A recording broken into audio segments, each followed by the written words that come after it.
Um, we are joined by Dr. Oswal and Dan Goleman.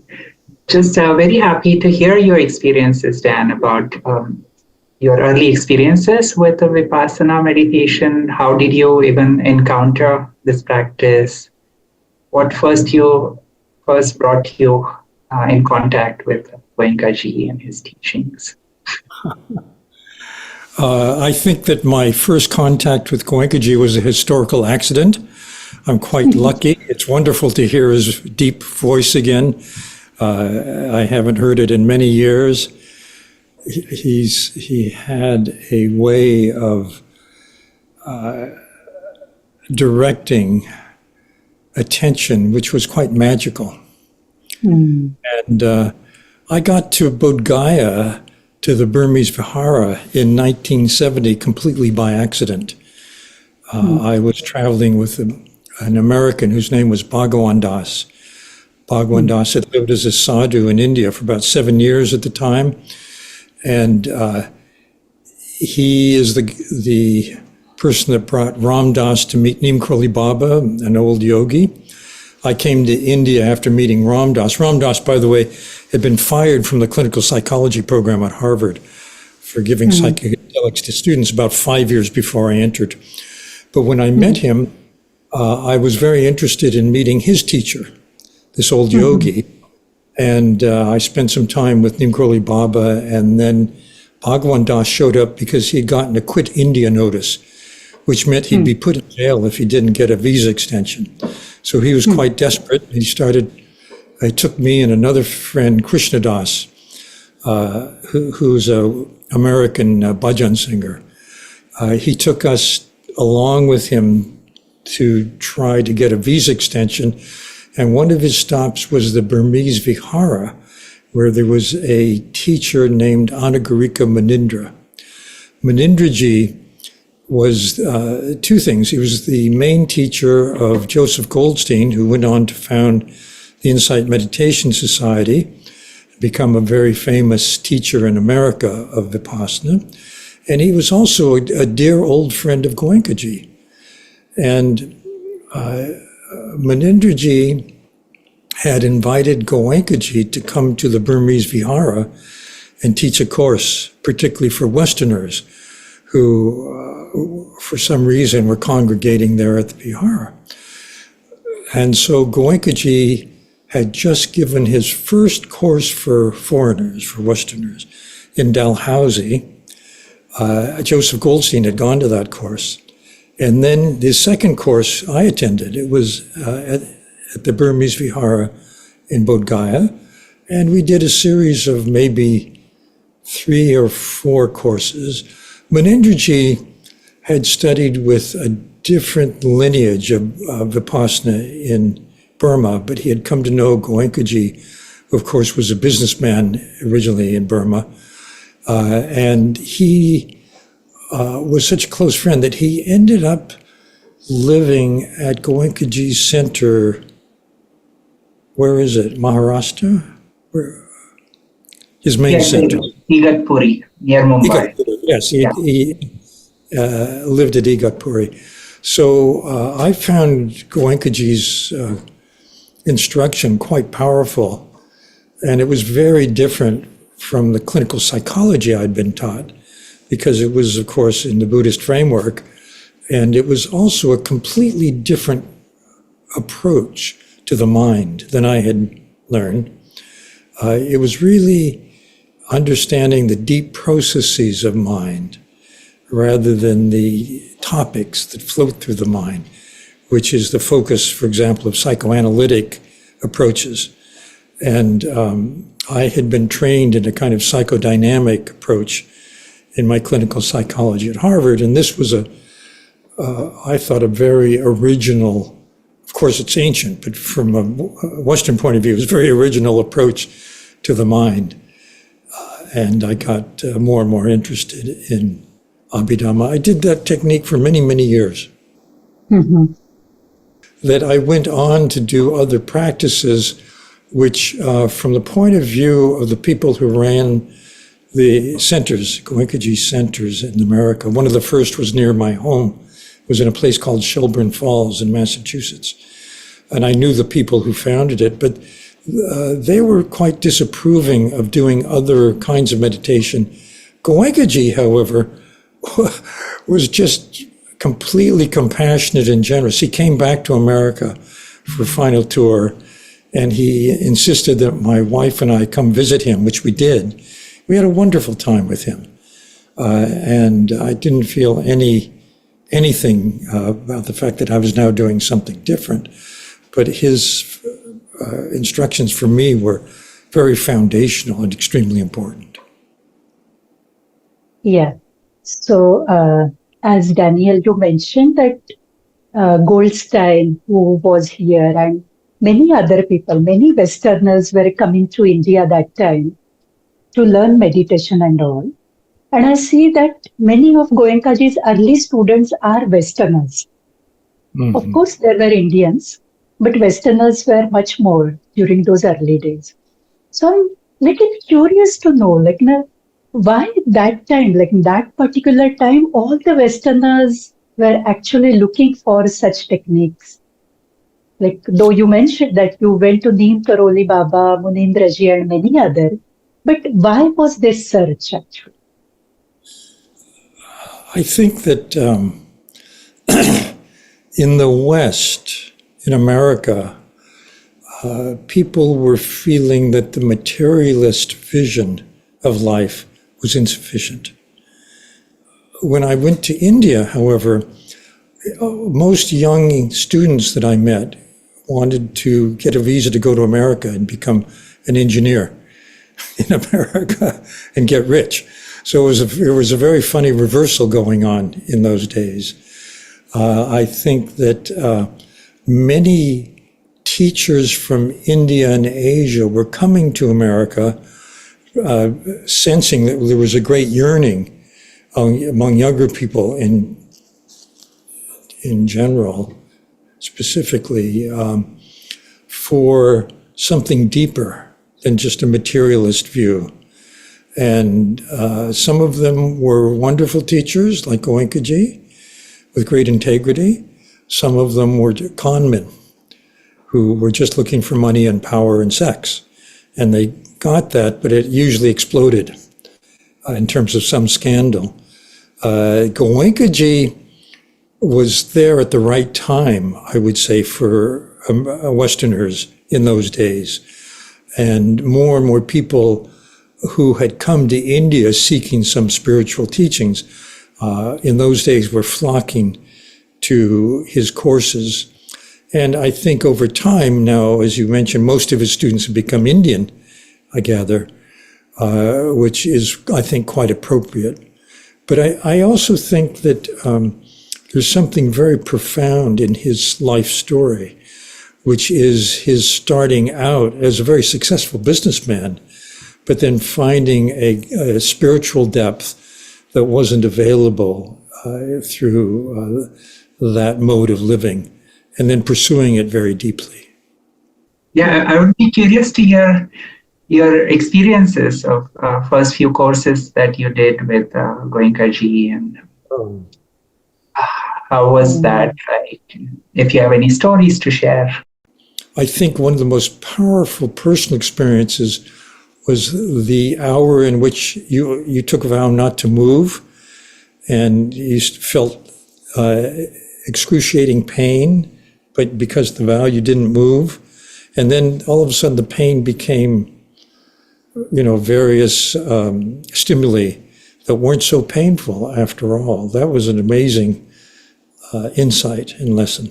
So he actually also talks about various stages of samadhi or nirvana, right? In Buddhist practice, I'm wondering if you experienced any of those stages from your understanding of Buddha Dharma. I think we lost Dr. Neelam, but hopefully she'll join back. He spoke of, I don't know that he'd use the word samadhi. He might use the word jhana, which is the Pali equivalent. Yeah. Which jhana is a cognate of Chan in China and Zen in Japan. And Munindraji had encouraged me to read a book called the Visuddhi. The Visuddhi is a very detailed description from the 5th century of the Vipassana path to Nibbana. And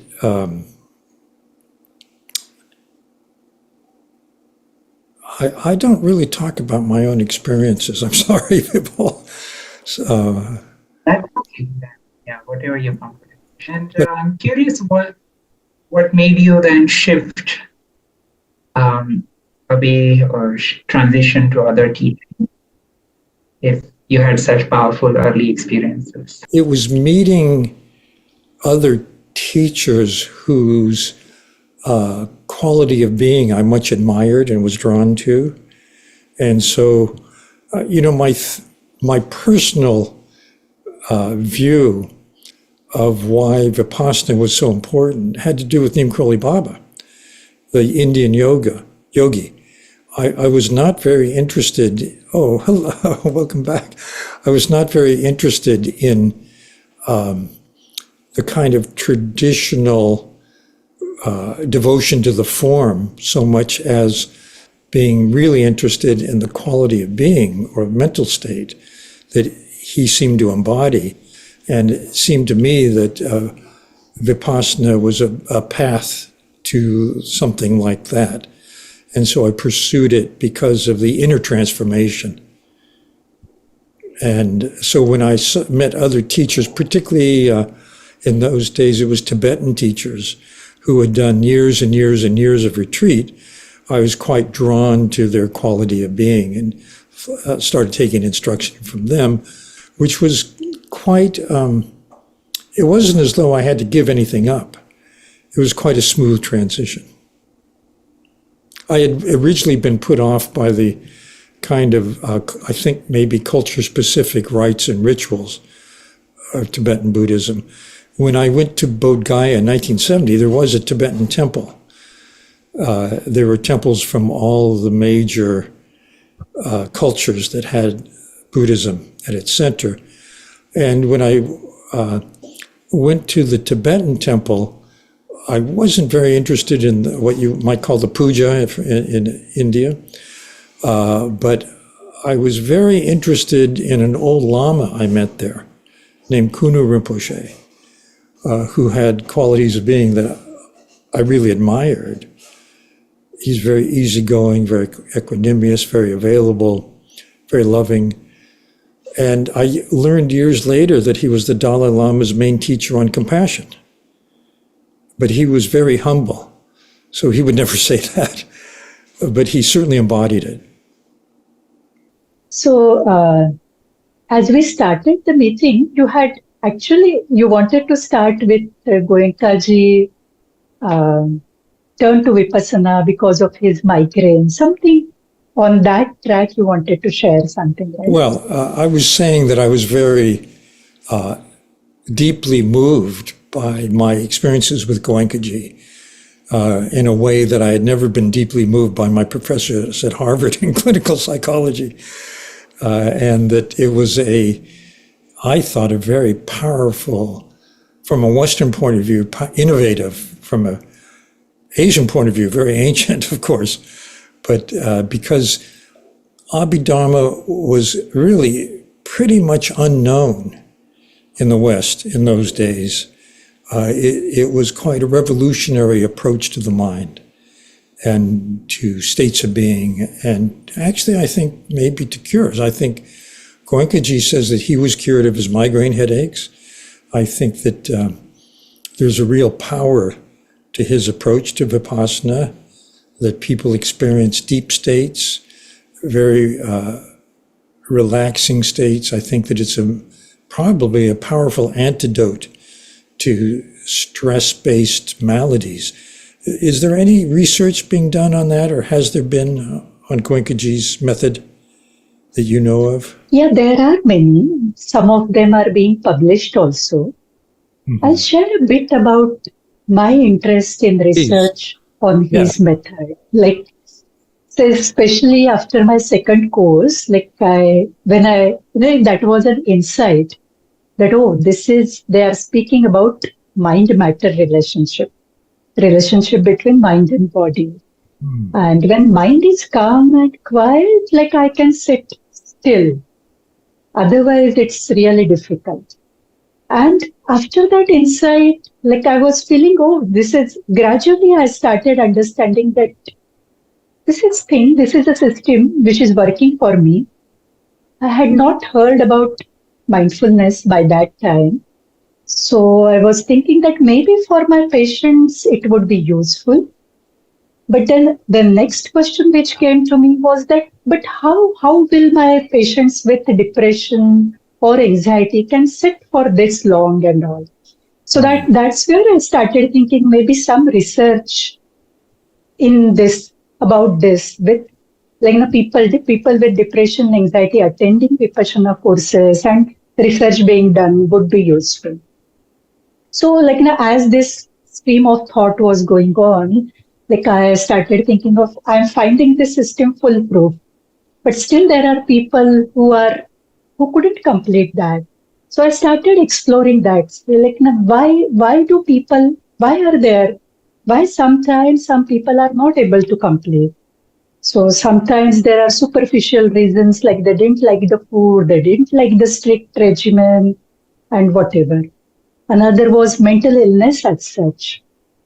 Third, then I did a proper research exploring, by then I had heard about mindfulness. I heard about mindfulness tests also. So I designed a research project with Vipassana meditators where I was trying to correlate mindfulness and their personality traits. And I was presuming that maybe certain personality traits, like say extrovert people would not like to attend Vipassana courses and so on. But interestingly, I found that it is not about extroversion or introversion, but two other personality traits, neuroticism and conscientiousness, that was more correlated with that. So that was my first research with Vipassana Meditator. And from there, I also have a question for you. That many times I feel that people do not want to continue either one Vipassana course or after that regular practice because of different reasons, because they haven't understood it well. And many a times, traditionally, it is explained that they have their own paramis. Now, in last 10, 12 years, I have seen that people do drop out once, but say after few years, they join a course again and now they are successful and all that. So on that background, I'm really interested to know, I have read about your description of initial Vipassana courses in Altered Trails. It is like you have understood, the understanding was perfectly fine. So then, how did this transition occurred from Vipassana to some other methods, other Buddhist meditation? So, as I was explaining to Vipul, perhaps when you were off camera, it wasn't on the grounds of the theory being more interesting, but rather the quality of being of the teachers that drew me. Yes.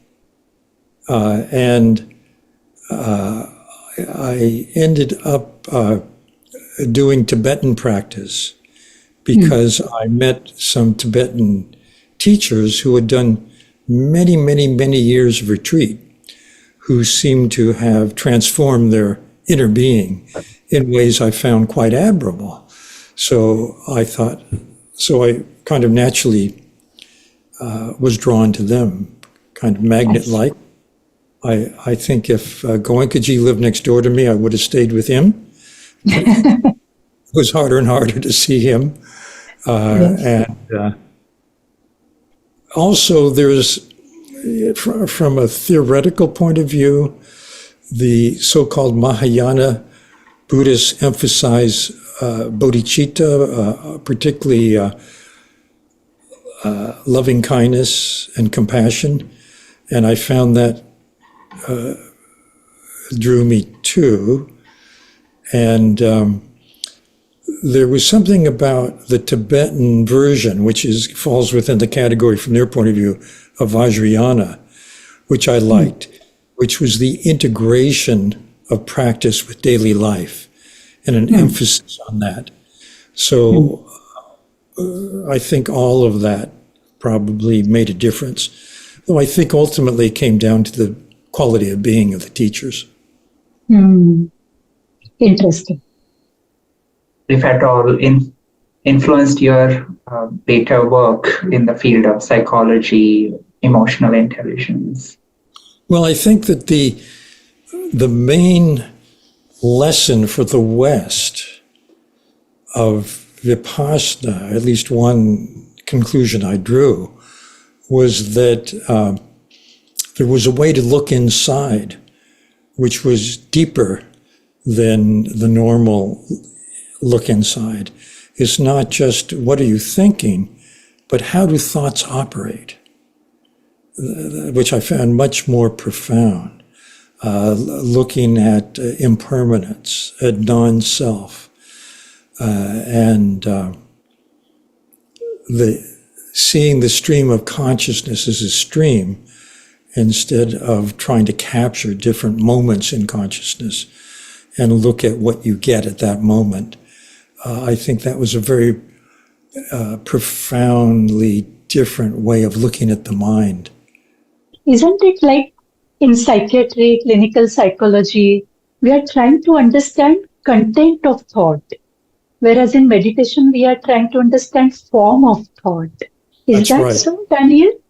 I think so. And you know, in the history of Western psychology, behaviorism, what you could observe, became really did away with introspectionism, which was a movement in psychology to look within. And so it wasn't until the emergence of cognitive science where there were clever, reliable ways of looking at assessing the mind, that it became okay again to look at the processes rather than the specifics. And I think the introduction of mindfulness made it all palatable. John Kabat-Zinn, who was the main mover in bringing mindfulness to the West, is another old friend, oddly enough. When I was studying clinical psychology at Harvard, he had just finished his advanced degree in genetics, I think, at MIT. And he was teaching meditation. No, he was teaching yoga. He wasn't even teaching meditation. Mindful yoga. That was an innovation. And then he got a job at the University of Massachusetts Medical School, which segued into the mindfulness-based stress reduction. So that became a vogue in psychology because it was replicable. You could manualize it. You could teach it to people through a manual. And that was the kind of the gold standard for research of any kind in clinical psychology. So that made a big difference. And then the findings were, oh, this helps with eating disorders. This helps with anxiety disorders. This helps with depression. And that was quite convincing. So now mindfulness-based therapy is quite widespread. This Buddhist psychology students, no? The diploma students, they sometimes, when I introduce this concept of mindfulness, they sometimes ask me that, how would you differentiate between mindfulness and introspection? Because you use both the words. So you could say that mindfulness is an introspection strategy, but actually back in the days when introspectionism was in vogue in psychology, it meant really tracking your stream of thought, your stream of consciousness. What were the contents? It wasn't looking at the processes of consciousness, but rather what was the focus, the target of consciousness. So it wasn't like Vipassana, and it wasn't like mindfulness as we know them today. So I had tried to answer that metaphorically. Tell me like if it is correct or not. I had told them that introspection is like getting into the stream and just clearing what mud is there. And whereas mindfulness is like sitting on the bank of the stream and just observing that all the mud is passing away. That's a lovely metaphor. Yeah. Yes. Let me ask you a question. I'm Yes. very interested in the Abhidhamma model of well-being, which is the wholesome mental factors versus the unwholesome mental factors. Have you looked at that area of Abhidhamma? Yes. Yes, that is the only thing I have looked at, I would say. And as I said, I'm still studying. I wouldn't say that I'm expert Okay. into that, but let us see, we can discuss.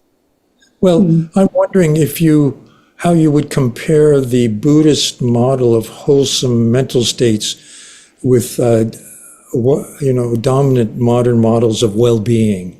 Yeah, so true. Like now here also, in fact, your book, Destructive Emotions, and your articles have actually helped me to understand it. I see. And let me confess that initial days of this study, directly reading any Buddhist text was a bit difficult because all our training is generally done with Western texts only. So your articles, your books was pretty easy to understand. And it is only recently that I have started reading Abhidhammattha Sangaho, Manual of Abhidhamma by Bhikkhu Bodhi. So the wholesome, the Kusala Chetasika and Akusala Chetasika, I think they are translated as wholesome and unwholesome, right? Yes. Yeah.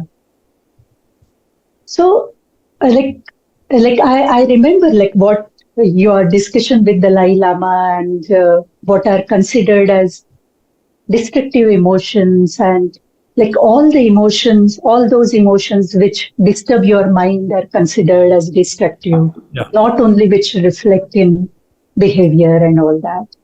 So in addition to that, I feel the kusala, akusala is going to the subtle way, I guess. And anything which is adding up to the wholesome roots of behavior, which has raga, dosa, and moha, craving, aversion, and delusion, all those things which are adding to that are considered as unwholesome, I think. And all those things which are adding to the wholesome roots, araga, adosa, amoha, are considered as wholesome, kusala. That's what my gross understanding. But maybe sometimes we can sit together with the details of that. What I like about the whole model is that like cognition and emotions are together there. They are not separated as such. So the Tabba Chitta Sadharana, I remember, the universal Chetasikas, they are like cognitive factors. And so that's one. But maybe like to answer your question, we'll have to sit with the book. Yeah. So the mind of the Arhat is characterized by only the kusala. Isn't that right? The pure. Yeah. And so it's a mental state to aspire to in this model. Do you think that people can attain that state through other means or only through the meditative path? See, I would like to hear your understanding or your opinion also on this. For me, I feel that, see, no other practice. When you ask me, like, can they understand it through other practices? So what are these other practices? So if I consider it as, like, say, psychotherapy, I feel that compared to meditation, psychotherapy is working at a very superficial layer of mind. So if we really have to go to the roots, it's eradication of the roots to go to the stage of arhat, then meditation, I feel, that would be the only option to go ahead. But I would really like to know, what do you say about it? Yeah, I've had a debate with another friend of mine, a psychiatrist named Mark Epstein, who writes about Buddhism and therapy. And Mark says that a person who had good therapy would be wholesome in that sense. And I argue that actually, no, I would rather spend time with an arhat than with someone who's been through good therapy, is what I argue, because of their state of mind. But I think it's an empirical question that may never be answered. I don't know. Arhats are very hard to find. For one thing, they're very humble and they never say they're an arhat. Very true. Very true. I agree with your opinion that it's really difficult to fathom that depth of mind just by psychotherapy. Yeah. Yes. True. But for me, it's a very interesting, important theoretical question. Does therapy get you to the same place? I don't think so, because I think that mental states that are thought of as unwholesome will arise still. And in the arhat, don't arise, as I understand it. Yes. And people argue differently, like a similar kind of question had come in front of me from different people. Like some people were saying that shamatha kind of practices, the concentrative kind of practices, they can also eradicate all the roots of unwholesomeness. So that's where also I feel that there can be layers of feeling good.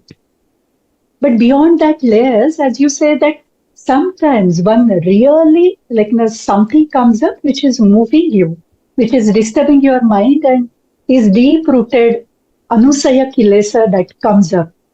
Exactly. And that disturbs the whole mind. So that was one thing when people had argued about. Second thing, like people had said that, as you have said, the psychotherapy kind of thing, that is also like, we are able to do with a similar thing. So like in my mind right now, please correct me or tell me like, what do you think about it? That it is a series, like say developmental stress, dis-ease level and disorder level.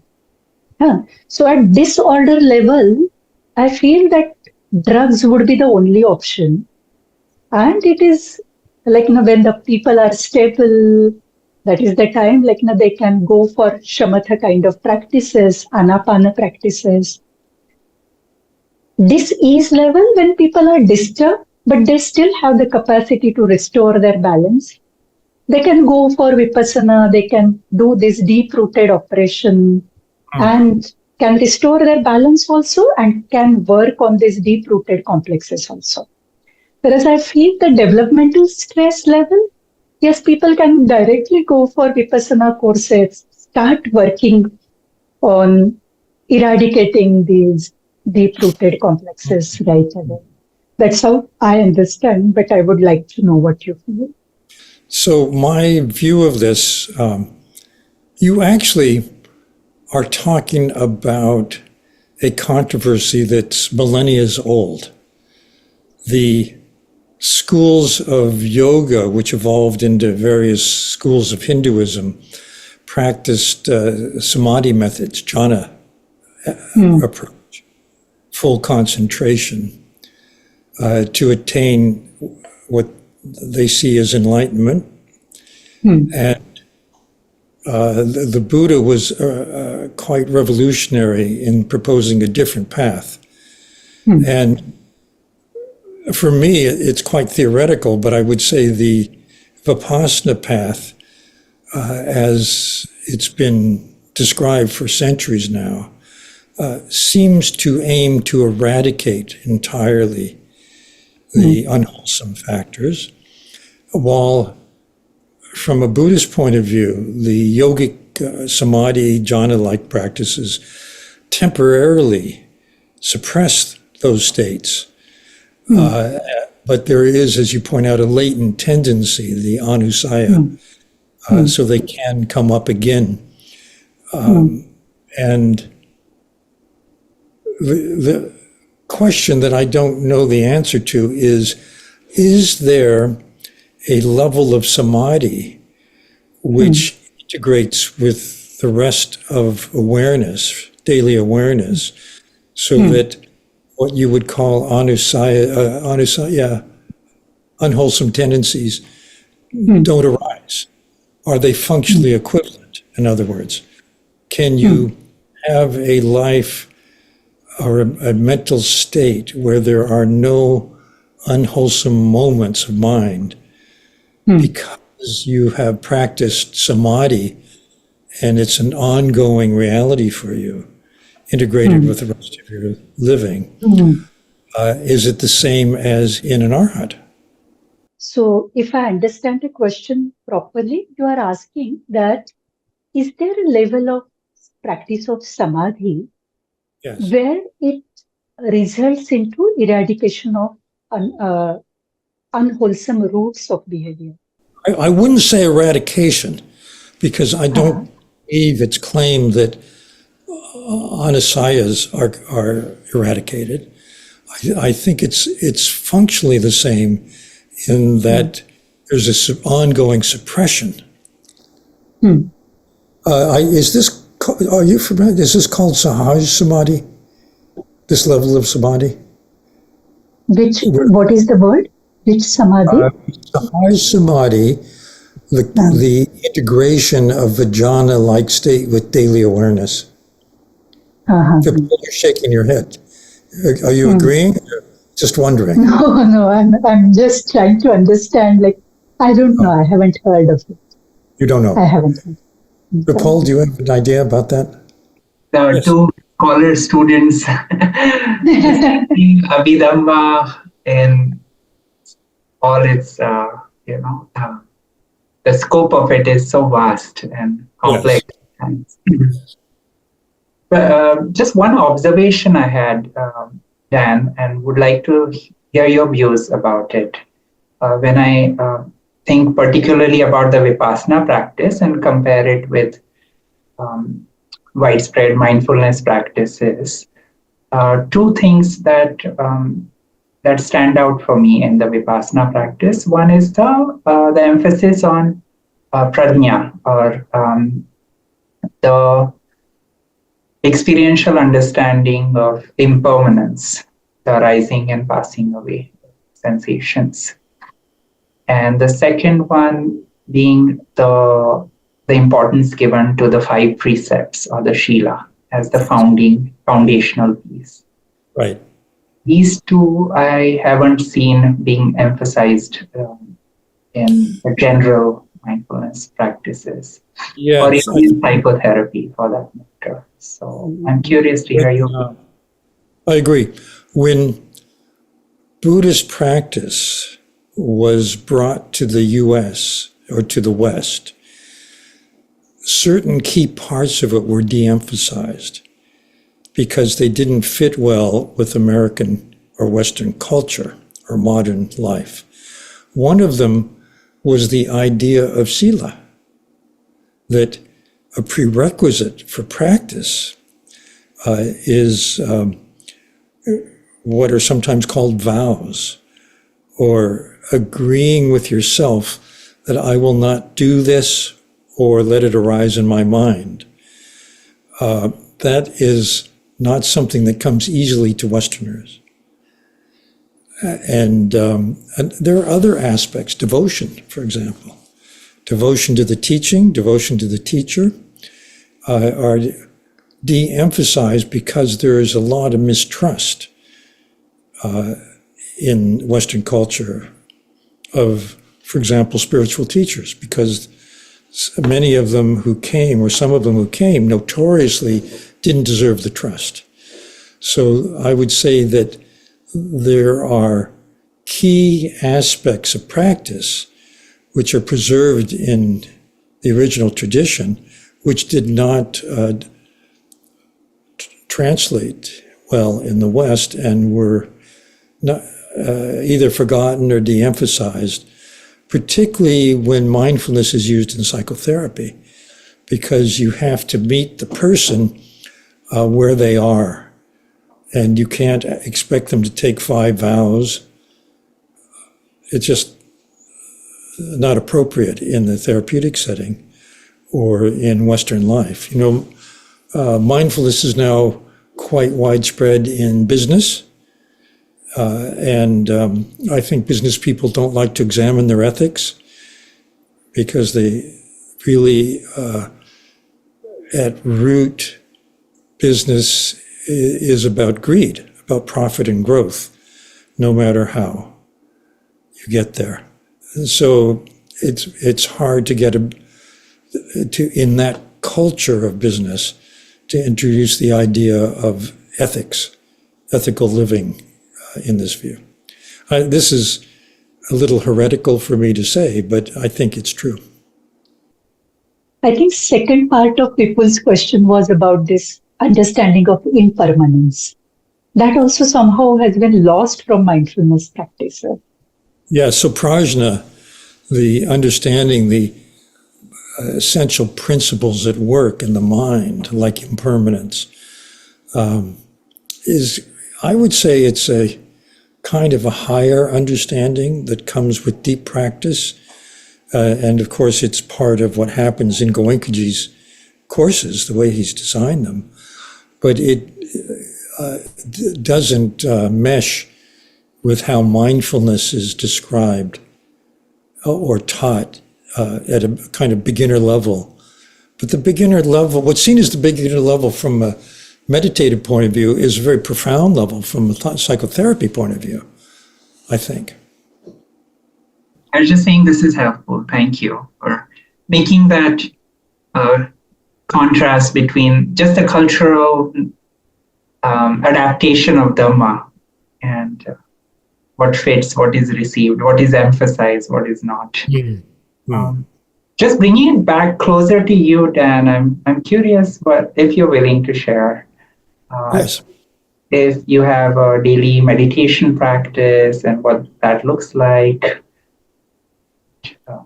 Also, you've talked at length in your books about the importance of meditation, but just something if you'd like to shed a little bit of light on. Yeah. What does the modern science say about it? So in my book, Altered Traits, which I wrote with the neuroscientist Richard Davidson, who was a fellow graduate student at Harvard with me. I've known him for many, many years. He's now a pretty world-famous neuroscientist at the University of Wisconsin. We reviewed research on meditation generally and found there seems to be a dose-response relationship, as there is with many medications in medicine, meaning that the more you practice, the better the result. And that, I think, means that what we call lifetime hours of practice matter. And when we looked at meditation studies, many were on what we would call beginners, people who've done less than 100 lifetime hours of practice. Then there are people in the middle who have done between 100 and 10,000 hours, like many Vipassana courses, for example, or retreats. And then people beyond that who had done up to 62,000 lifetime hours. In a traditional 3-year Tibetan retreat, you get credit for about 10,000 hours. So 62,000 is a lot of meditation practice. And he found that there were significant differences in brain function at that kind of Olympic level group, the highest group, and that the experienced meditators seem to be approaching that. One of the problems we found with research is that different studies use different outcome measures. So it's quite hard to compare across different data points, different data sets. But in general, I would say that the practice I do now is probably very harmonious with the practice I ended up with when I was doing Vipassana. Do you have a daily meditation practice? I have a practice which I find useful and compelling and doable. As Richie Davidson likes to say, the very best kind of meditation is whichever one you will do.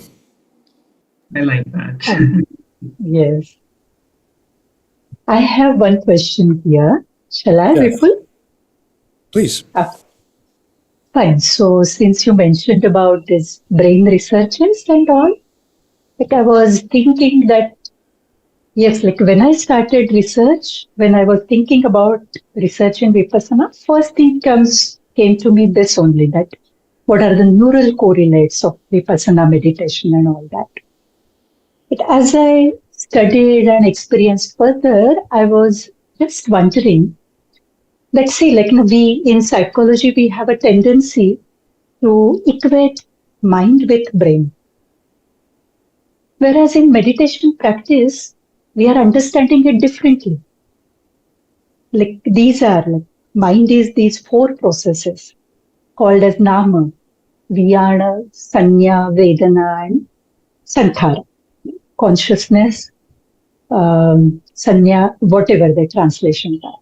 So, and these processes, then, of course, I have read it and heard it from Goenka ji only, that these are throughout the body. Wherever your attention goes, all these processes start. That means mind is throughout the body, not necessarily in the brain, situated in the brain. So, but where to identify, like, suppose somebody practices meditation, like, where do we scan, where do we look for the results of this meditation? And I understand that, like, nervous system is the first thing, like, maybe limbic system changes, maybe frontal lobe changes, would be the first thing that would happen. And hence, neuroscientists are exploring neural correlates. And then I also see these days that psycho-neuro-immunoendocrinology, and they are trying to explore what changes happen in these systems also, immune and endocrine system. So with immune and endocrine system, actually, that is not a problem because these people are clear that mind is not the immune and endocrine system. But with the brain, somehow people have started believing, maybe this is lay understanding, that mind is equal to brain. So I would like to know that from researchers' angle, from neuroscientist angle, like, is it the same or is there a different understanding about mind and brain, relation between mind and brain? You know, in consciousness studies, what you're talking about is called the hard problem. It's hard, and it's a problem because everyone in neuroscience believes that the mind is based in the brain, but nobody in neuroscience can show how this happens. Nobody. It's never been shown. So it's really a belief. It's not been proven at all. And mind may be throughout the body, as you propose. It might be in other beings. Animals may have mental processes.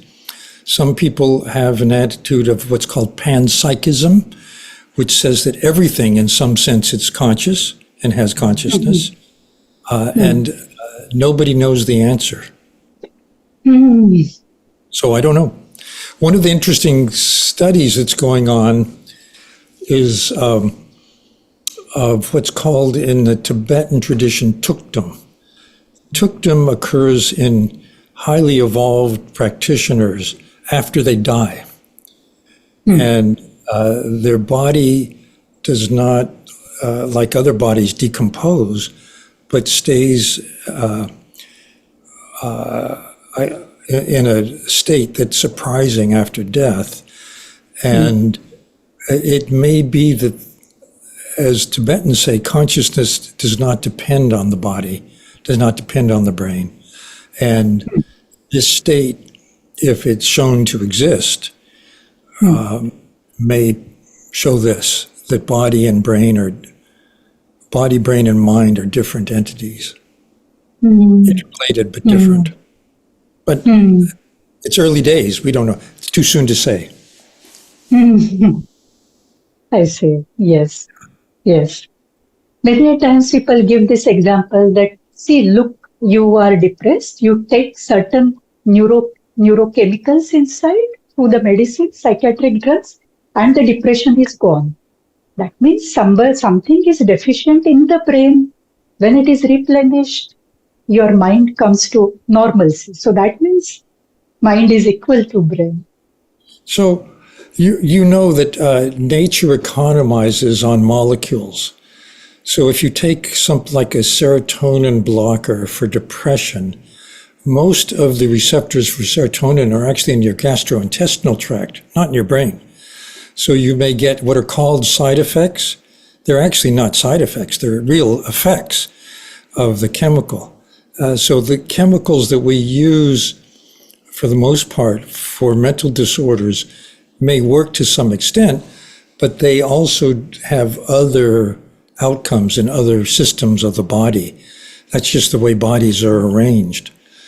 And I find that if a mental practice or a mental intervention like Vipassana can help you with a mental problem, that's great because there are no side effects. At least not of the kind that we have in medicines. I was thinking that since you are mentioning about drugs and molecules, I just wondered about Ramdas' experiments with psychedelics and what is your opinion about psychedelics? And sometimes people think of therapeutic use also of psychedelics. Oh yeah, So it's become very popular. So I met Ram Dass after he'd returned from India with Neem Baba and stopped being called Richard Alpert and was now calling himself Ram Dass. And I was a member of the Graduate Student Colloquium Committee, so I invited him to come back to Harvard to give a talk. First time he'd come back since he was fired 5 years before. And in the talk, he said a few things that impressed me. One was that he felt that meditative approaches to the mind were longer lasting than psychedelics because he said if you take a psychedelic drug, you have maybe have a transcendental experience if you're lucky, but then when the chemical leaves your body, you're basically the same person you were before. What people now say who are using psychedelics in therapy is that experience opens a window for change, and that I guess effective therapy can occur then, either during the state itself or right after. I'm rather agnostic. I don't know. In my college days, I would occasionally use psychedelic drugs for fun, not for therapy. And then I gradually gave it up once I started to meditate more seriously. I remember that passage from your book, Altered Traits, where it is mentioned about Richie Davidson experience of meditation, that it was like it took him to a different state. And when he returned to Delhi airport, it was as if a psychedelic trip. It has gone off all the effects of calmness and all. And so, because many people do have this, like after first Vipassana course, people start feeling so good that, oh, it is so calming and all. After a while, when the Delhi experiences, it just wears off. And so somewhere, one friend had asked me after a long retreat, so how was your trip? I said, no, it was not trip. It was, I had gone for a long Vipassana course. It's actually similar to trip, no? LSD trips and all that. That's interesting. Yeah. Yes. Yeah. But here's the question. If you lead a life where you can spend part of your day meditating, would the half-life of a course linger longer or perhaps be a stable state of mind? Theoretically, yes. I don't know.